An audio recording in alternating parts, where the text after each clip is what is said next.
Hey everybody, it's Captain Danny Allen with Beyond the Surface TV. We are here joining you today with Man Cave Monday's fishing report.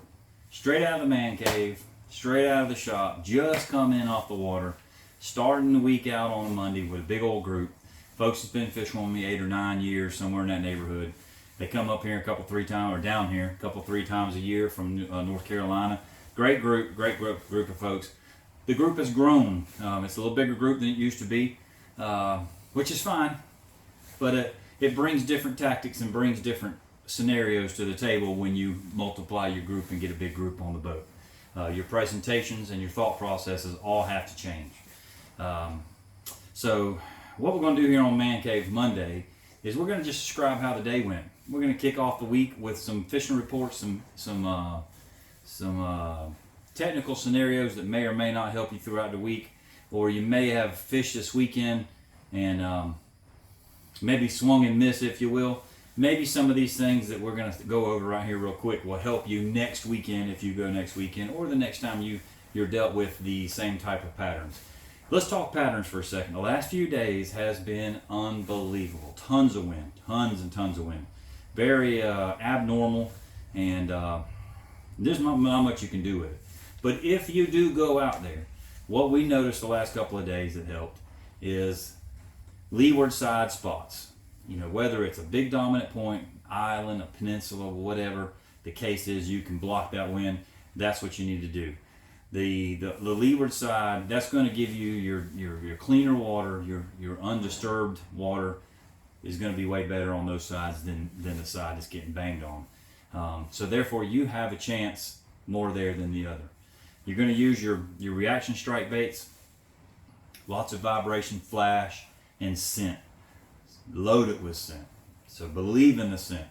Today, coming over the weekend, you know, we ended up canceling both the days over the weekend, but the late week, we still had pretty good wind and horrible tide movement due to the moon phase and the direction of the wind. They just butt heads and it was no good. So there was literally no water movement. So we're coming off of a tough week last week, coming in, starting up a fresh new week on Monday. We ended up catching, I think, 16 or 18, I don't remember right this second, with the group we had today. And I'm going to be honest with you, we didn't use lures. We went ahead and just caught some fresh live bait. We used the bait, and that worked.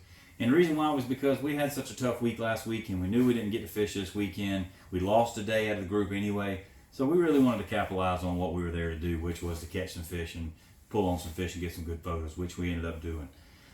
So the redfish bite was strong for us. That's what we stuck with. Once we found a trend that worked, we just stuck with it until it stopped working, and we came on in and got some cheeseburgers. That's pretty much the routine.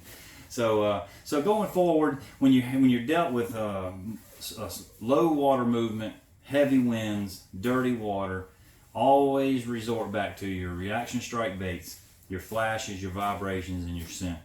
Keep it simple. Try not to overthink the process. That's where a lot of folks get too hung up in trying to crack some uncrackable code, when the best thing that you can take with you to the water on the days like we've had here in the last few days and today including is patience and consistency. That's what you need to focus on. 2 things. And if you got some live bait, I would use it. You're probably gonna defeat the odds with the live bait before you will the lures. Not saying you're not going to catch some on the lures, but the live bait's going to help you out for sure. And you know, you just take all that time to get to the water and all the efforts to get there. The last thing you want to do is swing and miss. You know, use those better days, those medium days. Lures are usually best on those medium days. I tell people all the time, they don't need to be perfect. They don't need to be stupid. It needs to be somewhere in the middle of those lure days is when they're going to crush.